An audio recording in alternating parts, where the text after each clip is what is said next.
Miss, may problema ka ba? Oo eh. Nawawala kasi yung 1,000. Alam ko kasi bago ako sumakay, nandito pa yun.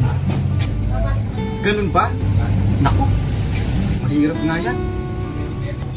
Mahirap nga. Last money ko na lang kasi yun. Wala tuloy akong pamasahe. Walang problema yun. O ito, ibigyan na kita. Uy, salamat ah. Buti na lang nandyan ka. Wala yun.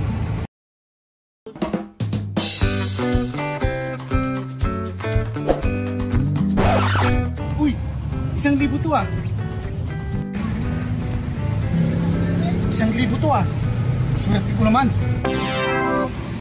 Anak ng weteng kapag ika'y nagigipit. Anak ng weteng kapag ika'y nagigipit.